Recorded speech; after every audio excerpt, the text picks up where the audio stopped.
welcome everyone to our ACM Teams Europe first ever live show on YouTube. So we are super excited to have this here and be here with you today. And our meeting today is about what's user adoption and why should we care about change management in these kind of projects.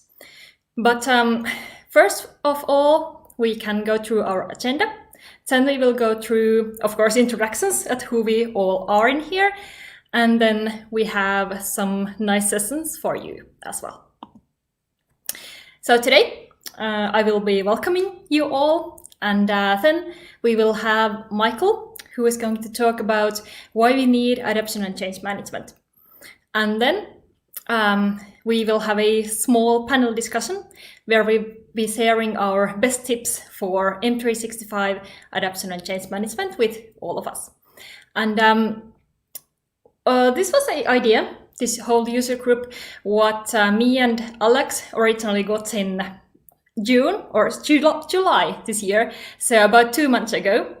And we started thinking, should we maybe have some kind of user group that is about adoption and change management?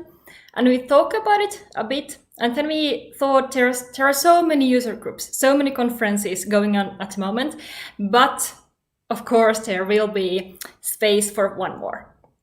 And so we asked a few of our community friends to be here with today and do the whole events for this whole autumn. And I hope you will enjoy these events. And we also thought about how could we make this maybe a bit different than other user groups or other events, because we want this to be interactive. And that's why we are in YouTube live stream at the moment, because here we can, for example, utilize the comments you can share in the chat. And for example, maybe you could comment on which country are you from, because it's now afternoon in Europe. And it would be nice to know who are here with us today. And great, Marvin already said he's from Germany. Welcome. And we all, like Amanda, Alex, Michael, Edyta, and me, of course, think this topic is super important. And we also hope that you find this interesting, important, and have some kind of new insight about this as well. But we could go and have some introductions so that you can see who your hosts are here today. I'm so super excited about this. I don't know why. Hello from Sweden. Okay, so I will introduce myself first, then we'll go through a round, and then Michael can start his presentation. But my name is Karoliina Kettukari. I'm from Finland. The clock is 5 here at the moment, and I'm the modern work lead at Melt Lake. And my passion is Microsoft Teams, and especially how companies can utilize the whole spectrum of M365 and Teams, etc. And of course, you can reach me at Twitter, LinkedIn, and here in our user group events. Cool. But Amanda, are you next? Oh, thank you, Karoliina. So, hello, everybody. My name is Amanda Sterner, and I'm from Stockholm, Sweden. And I saw here in one of the comments that it's 35 degrees in Paris. I could really say that it's not 35 degrees here in Stockholm.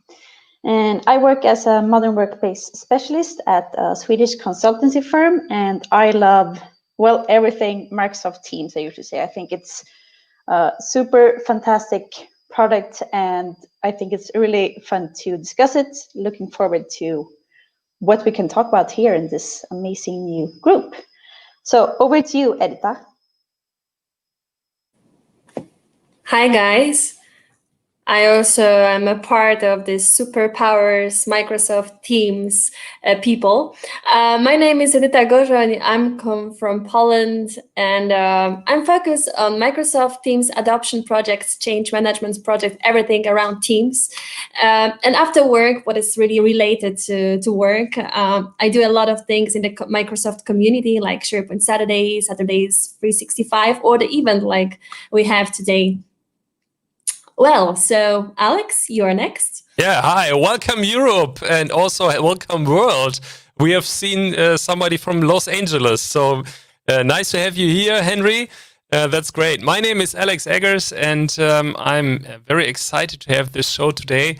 And also very excited because 2 weeks now I'm an MVP for Office Apps and Services, and I'm learning all the new stuff from the MVP.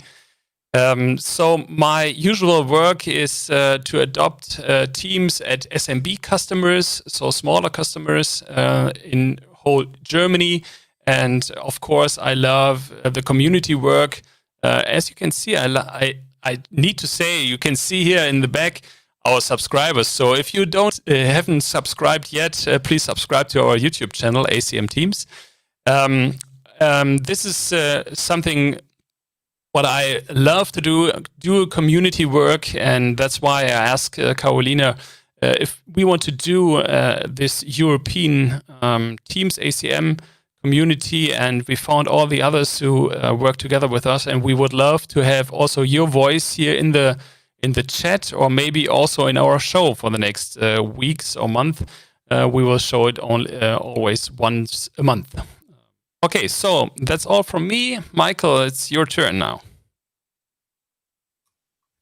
Thank you very much. Hey, everybody. My name is Michael Roth. I'm, as the others, a Microsoft 365 business consultant working at Devotee Maligari. And my focus is actually the user. And that's probably pretty much the user adoption, that's change management as well. I don't only focus on Teams or revolve around Teams, but actually on every product in the M365 suite. So I do have a lot of different tools I really focus on, especially I love to do, or the planner, stuff like that. But yeah, I'm also pretty excited. And I'm still amazed after I've seen from where our participants are coming, actually, from all over Europe and America. I'm pretty excited. And yeah, nice to be here.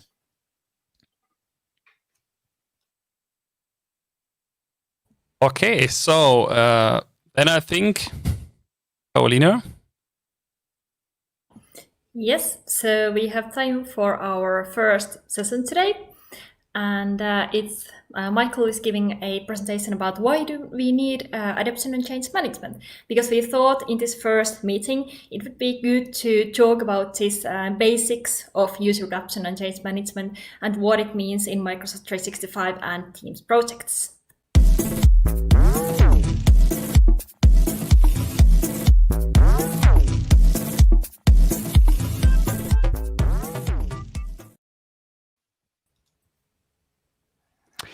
Right, thank you. Okay, let me share my screen.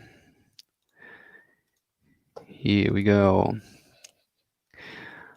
Usual question, can you see my screen? Yes, looks good. All right.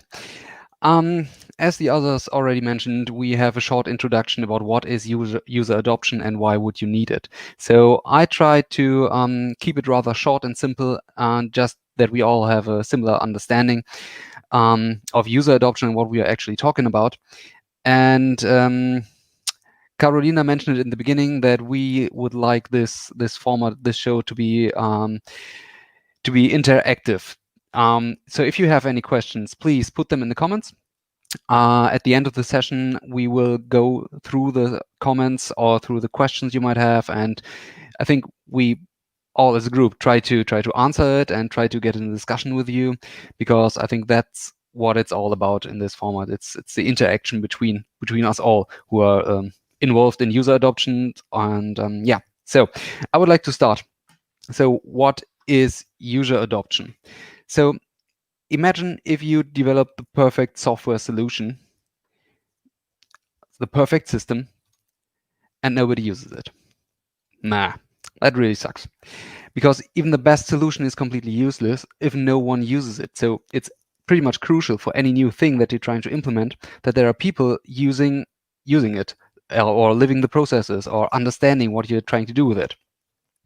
So what actually is user adoption in short term is the transfer from a user from an old system to a new one, and why you can say that this new system brings kind of improvement, may it be speed, performance, cost savings, whatsoever.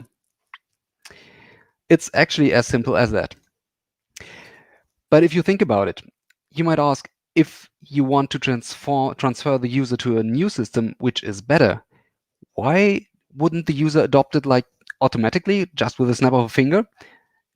That's actually a pretty good question, because refusing to change to a better system would be pretty irrationally, wouldn't it be? So why do we have to bother with user adoption after all? Because usually every change project and every implementation of a system or something new brings some improvements. And yeah, some of you might know it already, and some of you might assume it. User adoption actually is not that easy. The user itself doesn't transfer to a new system automatically and lives happily ever after. I would love that it would be like that, but it usually never works that way. So, but why not? Are users acting irrationally in the end? Actually, they don't. In fact, how they act, it usually makes perfect sense, but for them. Humans are resisting uncertainties in the end. And the question would be, why are there uncertainties and why are humans resisting uncertainties, especially if you explain to your user that the new system or your new tool or whatever is bringing improvements? Well, and that is because of the human nature. Actually, humans are creatures of habits. Good habits and bad habits, of course. But that human nature leads to the fact that everyone, and I mean really everyone, has the urge to resist things that he or she is uncertain about. I could go a little bit deeper into that and explain that this kind of habit comes from our prehistoric ancestors who had to fight for their life every single day and therefore needed certainty. Uncertainty meant almost certain death. Fortunately, these situations are not common in most offices these days. Well, depends on where you work. So, but what we've learned over thousands and millions of years, uncertainty is bad for you. And the outcome of yet another change project at your workplace is quite often pretty much uncertain. But there it is. And luckily there is a but. It's not necessarily true that people resist all change. Actually, humans do not resist change that they believe is in their best interest. So when employees see value for them, they are actually happy to engage change. So if we have a look at what I've just told you in the last few minutes, transfer of a user to a new system, user resists change due to uncertainty unless they see value, we could describe user adoption in a more elegant way. And the way I like to describe it is that user adoption is the art of explaining to each party the value of the transformation. That means actually that user adoption is far more than training and even far more than enablement. We are not just concerned with training people to click on the right button. Successful user adoption is about moving from a situation where your people or user use the system because they have to one where they take responsibility for improvements, best practice and innovation. And when you reach a position of like significant user adoption, you have a user community who are engaged within the solutions they're using and who even begin to take ownership of them. And that's where you want to go with user adoption. So it's far more than training and it's far more than general change management. Then you might ask, how do you do that? How do you deliver benefit of a change? Do you have to be like a master of understanding every party and their individual needs and find a perfect answer to each and everybody of them? That sounds like a lot of work and tough work. And it is. To break it down to like one thing, I would like to quote Simon Sinek and would say start with why. So every project I see in user adoption should always start with why, because if the user understands the why behind a change, the user will understand the underlying necessity of a change. And even more, if you explain it in a way that the user can understand, they will get the bigger picture behind it. Additionally, it will get personal. Once again, human nature helps us here and provides us with a sense of empathy. And this works in the office pretty much too. Humans are social beings, if you like it or not. And if you communicate the why behind the change, people will not only listen to the rational part of the brain, but also with their emotional part. And this actually helps a lot with understanding. Actually, I don't want to go any further with that point because I don't want to spoil anything, because I think there might be some more coming from that direction later on from Amanda. So revolving around the why. So I don't want to be too fast here. So stay tuned for the second part of this show, where you will get a little bit more on that. So for now, let's just focus on what happens if you ignore user adoption. First of all, users will make more errors during their daily work and business. And that, in the end, will cost you time and therefore money. And most people I know in business don't want that. What else? Naturally, you have to deliver more trainings and consider more trainings. And that as well costs you a lot of time and money, of course. Once again, same point. The project itself is more likely to fail at all. Actually, there is this company, ProSci, which is famous for their change management methodology, and they publish a study, I think every 5 years or so, and they have impressive figures and numbers on how likely a change project is to fail if you don't consider user adoption or proper change management. Maybe that's a topic for a different session for one day, but once again, if your project is about to fail, that again costs you a lot of time and money and can even be more risky. So, and of course, you have a frustrated user who is less happy, who is less productive, which in the end costs time and money. And of course, you want to avoid those costs. And if you want to avoid these costs, you need to consider user adoption strategy. And oh, right, I forgot that. Well, in the end, if you have to pay with money and time in the end, poor adoption always results in a lower ROI, and that means is a return of investment, which is a pretty interesting thing, and you should consider it like all the time. There are pretty good tools online to see what is the return of investment and how does it work, and actually you can calculate an amount of money you will save with a proper user adoption and change management approach. And that's really helpful. It can be a little bit confusing at the beginning, but return of investment is one of those key features and key phrases I would write down if I were you. That's make really a lot of sense. But for now, if you want to avoid those costs, it's it's a lot easier to avoid those if you know why user actually resist changes. I told you a little bit about that beforehand, but I have a list for you. So let's have a look at the 5 most common reasons why user resist change. And the first and most common reason at all is misunderstanding the need for change. That's by far the most common reason. Because if I don't get why I should do something, I won't do it, period. So please explain me why, or pay me a lot of more money, then maybe I won't ask questions and do what you want me to do.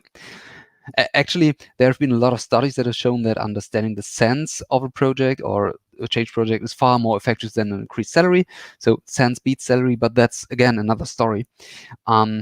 Misunderstanding the need for change is the number 1 common reason for resist against change. The second one is fear of the unknown. Remember the almost certain death I mentioned earlier? That's the prehistoric idea behind it, but in fact, nobody likes uncertainties. And from uncertainties, there awakes fear, and it's usually a difficult thing to perform under pressure, under fear, and without such things. Next one were the lack of competence or job loss. There would be like questions, will I still be relevant if we progress any further with digitalization? Will I still matter? Can I handle the upcoming tasks? Am I good enough?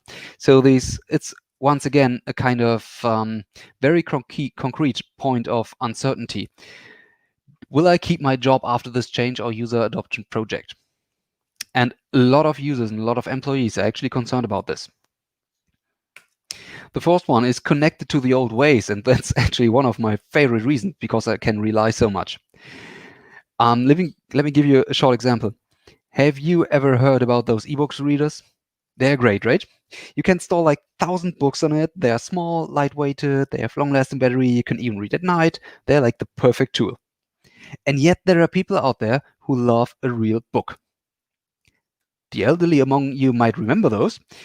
The things made out with pages, made of paper. Do you remember how a heavy book feels in your hand? Do you remember the smell of the pages? The sound they make when you turn them? That's the good stuff. And actually what I wanted to say is the old ways can be very attractive. And that can be a very difficult reason to overcome if you want to change things in your workplace. The old ways, usually you are familiar with them, you know how to deal with them, and that feels good. Everything that lies in the future of a change project, is again uncertain. And the last point for now is mistrust. How many bad change projects or failed change projects have you been involved in? 3, 4, maybe even more? In a lot of change projects and user adoption projects, many promises are made and not all can be kept in the end. And that leads to mistrust. And most of us, I guess, have seen a lot of projects that should make things better, but in the end, things stayed the same. And so with every new change project, you ask yourself, why should I even care? And actually, those are the 5 most common reasons to resist change. And all those aspects have one thing in common, and that is the way in which you can encounter them. And that is communication, communication, and communication. Each of these points can be addressed with open, honest, and transparent communication. And at this point, I always like to mention a little something that I quite use often, and that is radio WIIFM. And WIIFM stands for what's in it for me. So you have to communicate a personal value to generate acceptance for and understanding of a change. So if you talk to your users and your employees about the change, open, honest, and transparent, and like constantly, all the time, then your employees and your users will get the change, will get the idea, will get the why behind this. And that will like melt those reasons for resistance away. It works really, really good and really, really well, but it's a thing that can't be emphasized enough, actually. All right. Quick summary. What have I told you? User adoption is the art of explaining value of a change. And that's really important. Keep that in mind. Second thing, you will always have to deal with resistance, so prepare for it. And to overcome any resistance, communication is always key. Poor user adoption results in a bad return on investment. That costs money. So why should you bother with user adoption at all? It's about the money in the end. That's a pretty hard fact, actually. I mentioned that earlier, communication is key. I can't tell this enough. Communication is key. Think about your communication strategy and go for it. Talk to your employees, to your users, to everybody you can find, even your C-level management, the sponsors, everybody. Communication is key in every change and user adoption strategy. And think about the why. I mentioned that even earlier, and that is so important. And I think I'm already done. That was a short introduction into what is user adoption and change management and why should you bother and why it's important. So great. That's your applause. Great community here. Awesome.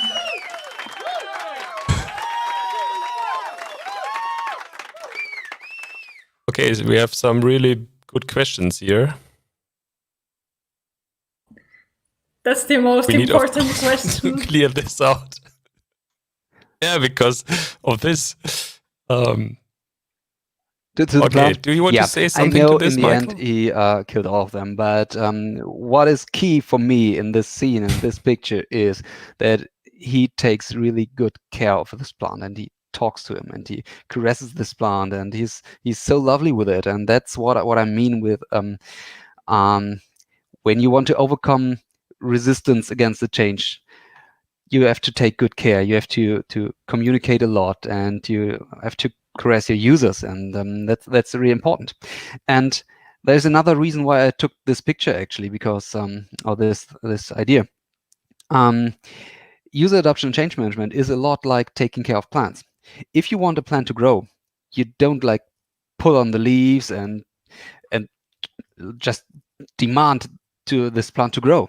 Actually, you take good care of the environment and the conditions. You give enough water, you put it in the sunlight, maybe even you talk to the plants, and then the plant will grow from itself. But you can't force a plant to grow. And so this is why I like this picture, actually.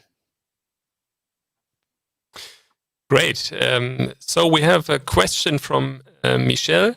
Why is there a picture of Leo? I'm sorry, no, that was wrong. From Hans. How is user adoption different? Sorry. Yep. How is user adoption different from change management? Isn't user adoption a result of a change management approach? That's a very good question. And I've thought about it beforehand a lot, actually. And I don't surprise anybody, but I would actually be interested in Edyta. What do you think about it? Do you have an idea? I'm just thinking that here is missing a word, successful adoption, right? Because when we talk about change management, of course, we can fail or we can succeed. Therefore, in my opinion, of course, change management has a very big impact how it will be managed, and then how successful adoption will be. So it means that anyhow, change management could be considered, in my opinion, as a kind of bigger scope, and adoption is a part of it. Any other thoughts, guys? Well, I think. Yeah. Sorry, Karoliina, go for it. I have to raise my hand. Me too. Cool. Yeah, but I agree with Edyta. Sometimes I use the change management and user adoption as synonyms, even though they are not the same thing basically. But I also think that change management might be the big picture with some theories and management and so on, and then the user adoption are the actions and trainings and coaching you do with the users. That might also be one suggestion. But go ahead, Alex. Yeah, well, it's maybe the same. It's I think you can maybe do adoption without change management, because the adoption part is how you introduce the solution, and change management is the way you do it. That's what I thought about this synonyms. Okay, so see, we have some more claps for you, Michael. Through this. Okay, great. So I think we come to the next part.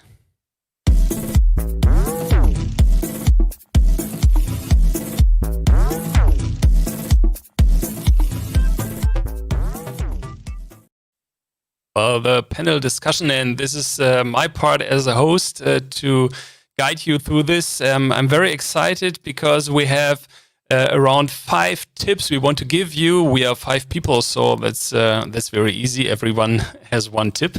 What we talk about ACM and what we think is very useful from our best practices, what we have in our jobs, and we want to give you these 5 tips. And first of all, we want to start with tip number 1.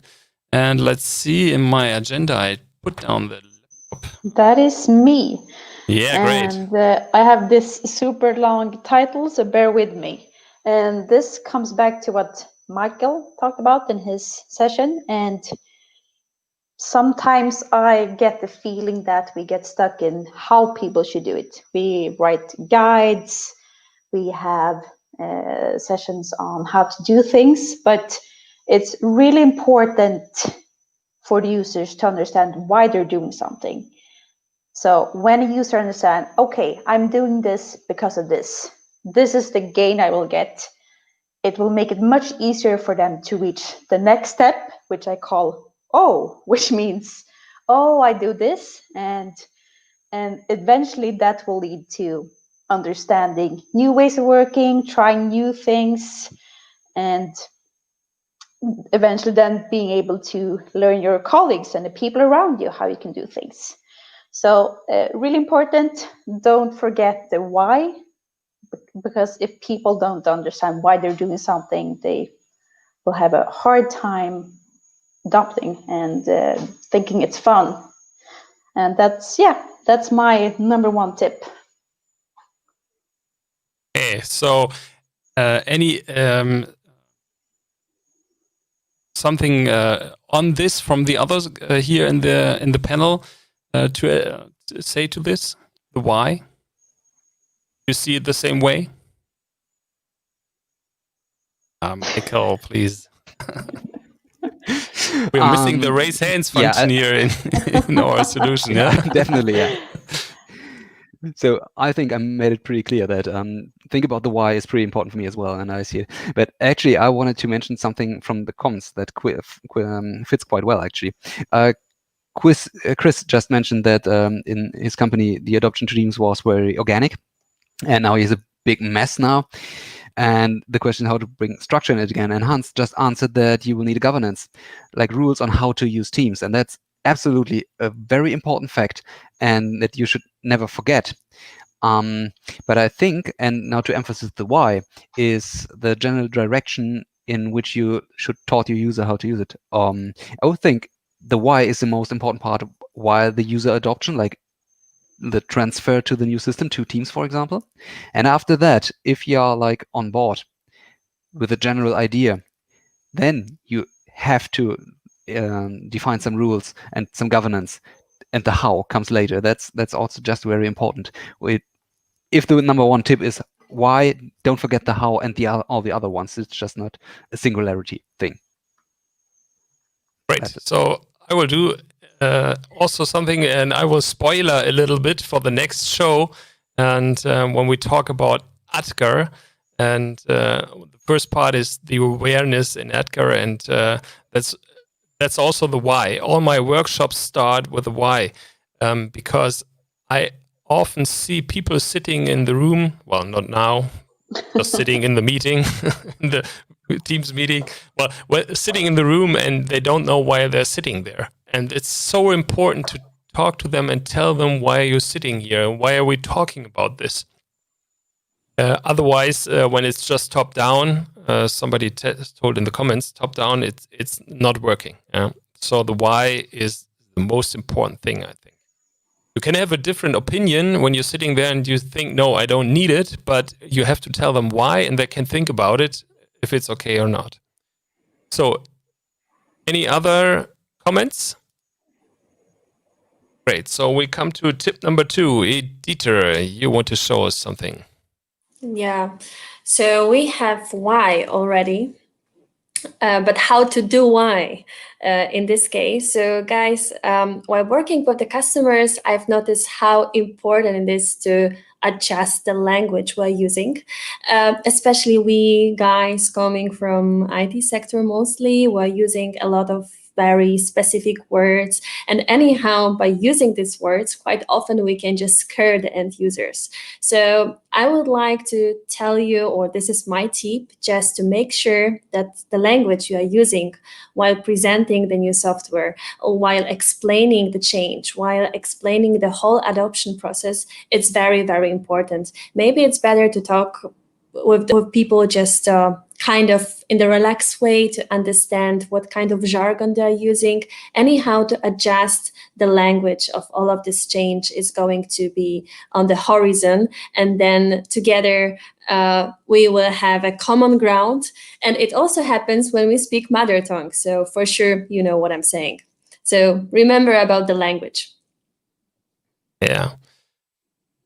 Michael. Looks great. I love this hand raising feature. It's amazing. I have to ask, what exactly do you mean with a language? Do you mean like a whole company, or do you mean like a national language or something like that? Or do you mean there are different departments in a company or different areas which use different words? We shouldn't assume that the language we're speaking, so when we are using ProSci model or ADKAR model or some sexy feature in Teams, we shouldn't assume that people, they will get at the very first word that what are we talking about. So we have to anyhow explain in a easily way why we are doing so, what kind of features are, and so on, to make sure that they really understand what are we talking. Because people, they afraid to interrupt. They go with the flow, with the presentation, with the content you are presenting, but we just have to make sure that they really know what are we talking. So to find this common ground, what kind of language we are using. Yay! Amanda. I love this feature as well. No, I was just thinking about the comment regarding this. I remember an old client of my company, where at that specific company, it was really important to not say you will save time by doing this, because that would, at that company, give the feeling of that they were firing people. So, I mean, it's different companies work differently, and you have to use different languages, and just like you said, Edyta, not use any tricky words just because you know. Instead, just feel the vibe of different companies, because not everyone are the same. Hey, Karoliina.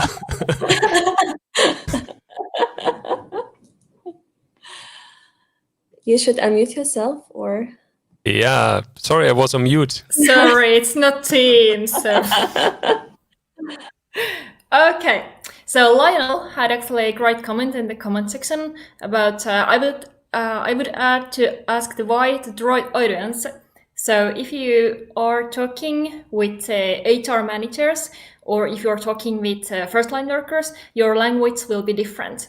And depending on your audience, it's also important to use, for example, with IT guys, or IT people, you can use those kinds of acronyms and ADKAR and IT and whatever. But when you go to the field and talk with the first-line workers, you have to explain things to them in a different way. Mm-hmm. Great. So let's see. Okay, Michael, sorry. Sorry. I just wanted to answer to Amanda. Actually, I had a client with the same thing. We were talking with the C-level management as we rolled out Office 365 at that time. And key feature for them was, like, a key phrase in their head was like, you're getting more productive. But if we told that the regular office workers, they were like, more productive? Do I have to work more now? And well, that was like a dangerous situation, kind of. Because, yeah, you know. Yeah, Okay, that's great. interesting. So I think we switched to tip number 3. Karoliina, it's your part now. Awesome. And I can also unmute myself. So this is a bit of a story, because last spring I did huge amounts of these teamwork development workshops, where I sit down online, of course, with some team or some unit, and then we talked about how they are using these new tools, so Teams and whatever. And every time I asked, are you using Teams? They always answered, yes, of course we are using Teams. And I was super happy, super excited. Oh, that's a great thing. But then when we got talking, and I was asking, how are you using Teams, actually? So the answers were, oh, we have meetings in Teams. And then we use the chat in Teams. And I think we all know, or hopefully we all know, that the chat and meetings are just the Skype version in Teams. And Teams, and especially Microsoft 365, is so much more. So the adoption change management should not stop with the Teams and Teams meetings and the chat. It only starts from there. Yeah, exactly. So, Michael, go ahead. Sorry. I think that's actually a problem for many of people right now, because right now during COVID, a lot of companies adopted to Teams just like within a few weeks, because they had to keep the daily business running. And of course, what they already know is chat. It's a video meeting and chat, and of course they are using it like a lot. And I think many people have the problem that they don't know how to proceed now with the rollout of Teams. And like who mentioned that in the comments, that you got a whole messy jungle of too many teams and this whole thing, that is really a problem, I think, right now for many of my customers. Karoliina. And then the one issue when we are talking about adoption and change management projects is that if we are talking about with IT department, the IT goes to admin center and they will see, oh, our team's active monthly users is at 90%. We don't need any user adoption because everyone are using Teams. But everyone is using Teams meetings. So they're really not using Teams or really not using all the possibilities it has to offer. Yeah, exactly. I can talk the same story. I have been in a meeting for a customer and for adopting Microsoft Teams, and we talked the first session, and suddenly the people in the room, or one said to me, okay, it's very nice what you're talking about, why and gender and change and whatever, but when do you start with the video conference teaching? Okay, video conference teaching? No, we're talking about Teams. So Teams is much more than video conferencing. So, but that's what you said, Michael. It's just because of COVID, many people just see this video conferencing thing in Teams, and they get this big mess when maybe the younger ones, or it's not on the age, but when they start using Teams without adoption, the Teams without adoption, then you get this big mess. Yeah. Okay. Okay. Anyone? There are some great comments in the comment section. Yeah, let's see what we have here. I think we have a little delay in this because, so I'm sorry when you write something down and we switch to the next tip. Let's see what we have here. It's Adam. Hi, Adam. Explain to the end user what they themselves gain from it in a way that they can relate. Exactly. Yeah. Exactly. Lionel says. Okay, Hans, chat and meetings can be sufficient for some as ACM depending on their why. The company is not a one-fits-all, and if you don't need teams and channels, then don't force them to. Yeah? Okay. What we have here, Michelle, hey, if it's between teams for meetings and chat or Zoom, be happy because you now get a lot of governance projects. Governance is so important. We all know governance. Okay. Important. Governance. Great. Important, but boring, isn't it? No, Okay, we go further on. Michael, it's your part now here.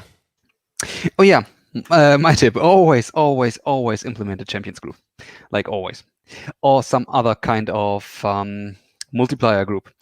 I've learned that during multiple projects now that if you have a professional trainer or professional change manager or like something like that, it's good to explain and to teach functionalities within, let's stay with the Teams or any other app in the Office 365 suite.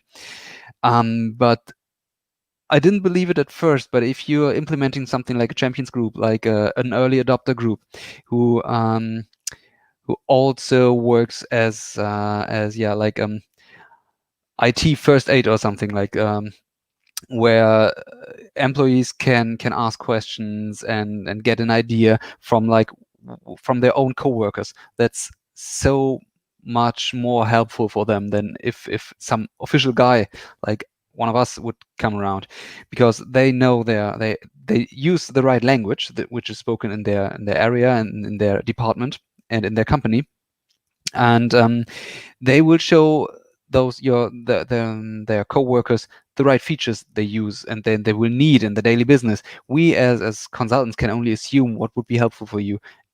In the best case, we have an assessment beforehand, but even then, the tips you get from a coworker are so much more helpful than if you get from any other like official guy, trainer, change manager, whatsoever.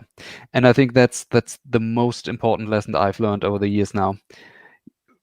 Early adopter, champion group, whatever you call it, those are so important.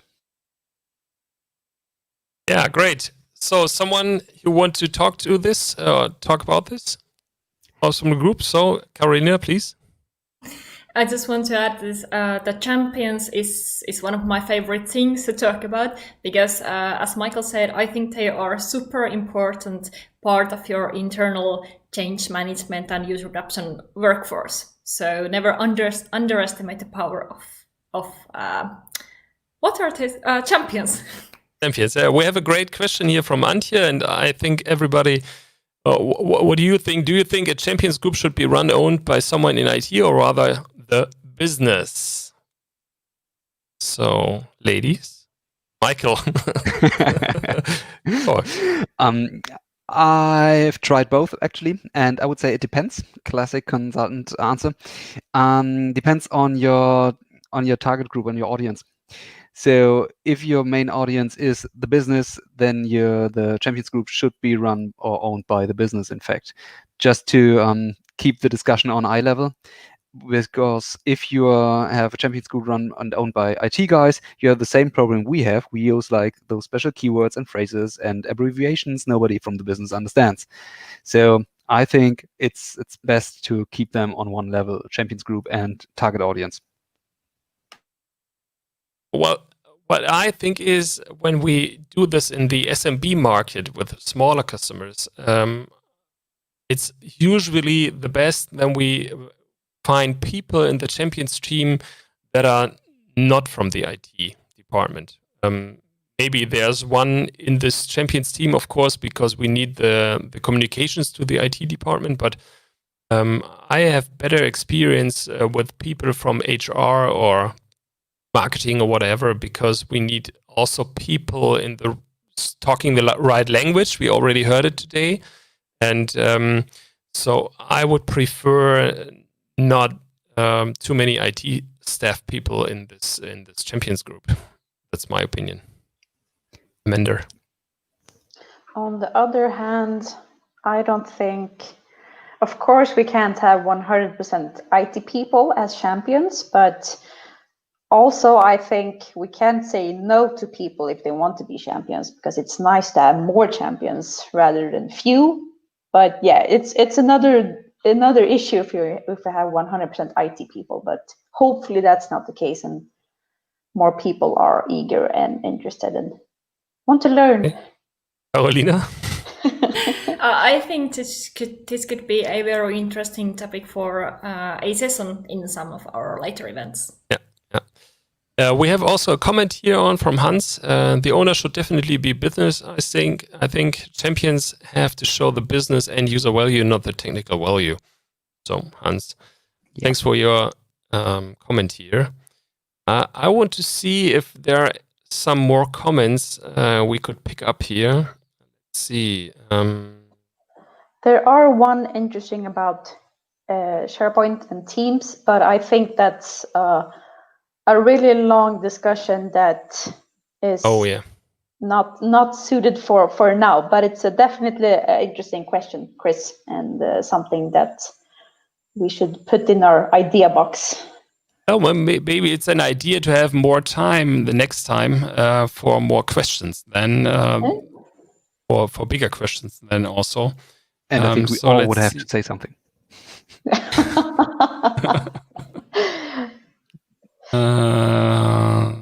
So what we have here, Chris, if your company builds and sells something, you should have some product managers and salespeople in the champions group.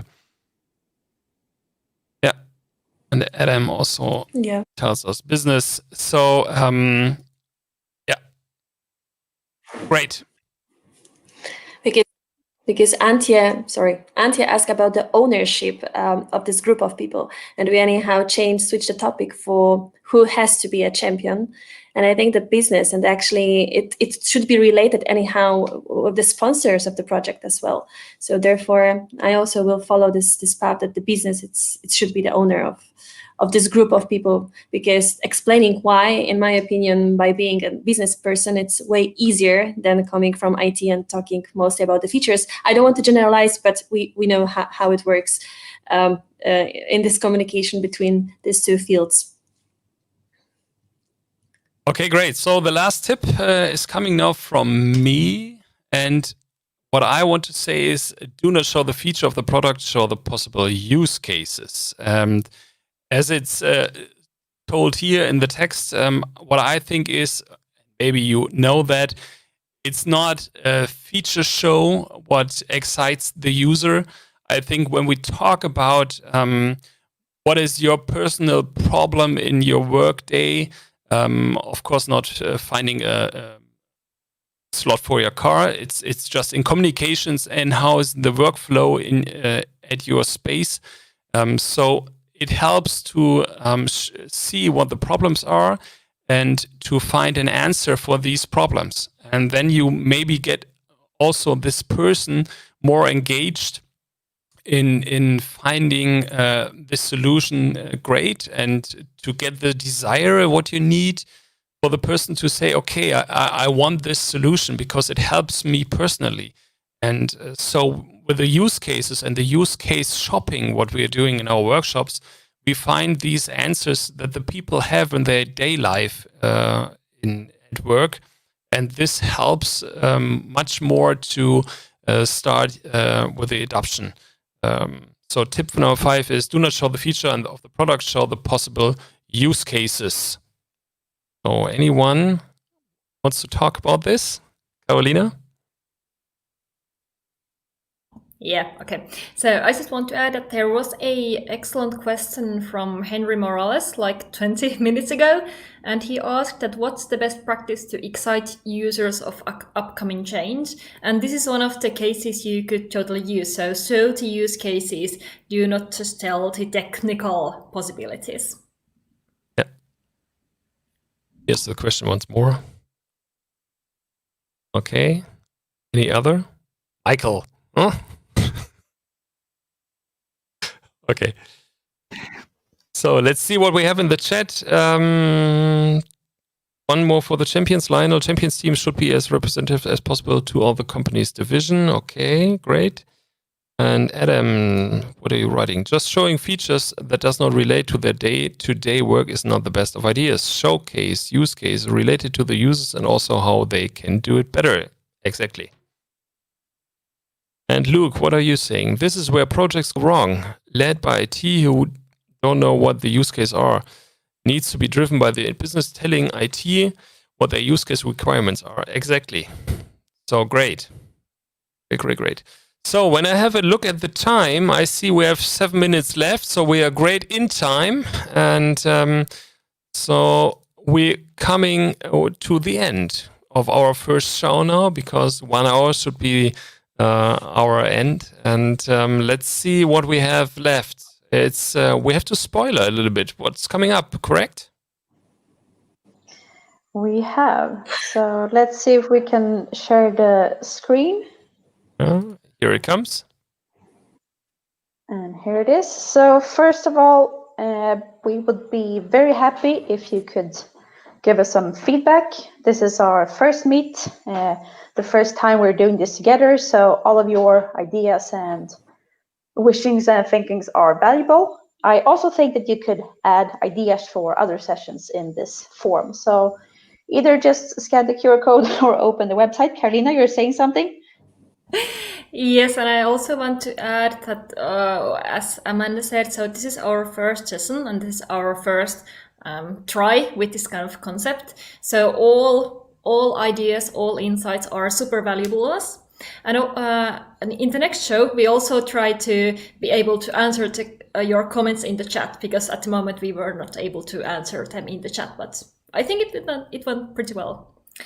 Okay, back to you, Amanda. Yeah, it was here. Pro tip for next time: paste the link into the chat as well. So yeah, Alex will fix that, and yeah. So just give us any feedback. We're super happy for that. So, and let us have a quick look at what's happening at our next meet. Yeah, perfect. So in about a month, the 20th of October, so it's a Tuesday. Our meets will always be on Tuesdays. Correct me if I'm not correct, friends here, and at 16 Sest. So perfect time before dinner or around there, depending where you are, I guess, in LA, the time zone is a little bit different, but we're super excited to see people from everywhere here. And for our next meet, we will have 2 exciting sessions. So we talked a little bit today about Adoption, which is this great model for how to work with adoption and change. So we will take a deeper look at that on why and how. And then Edyta will share how we could design thinking tools in ACM. So that would be super exciting to see some more concrete examples. So, and if you haven't followed us on Twitter and YouTube, make sure to go in there. I think the links are here. No, they're not, but our website is acmteams.com, and on Twitter, I think it is ACM Teams as well. So go in there, we will post, you can see what's happening, and I think that's about it for today. We're really glad that you joined us, and super excited to be started with this amazing new user group. Woohoo! Okay, so we say goodbye to Europe and to the world, and we hope to see you next month, once again with our new topics. Goodbye. Goodbye, all. Bye.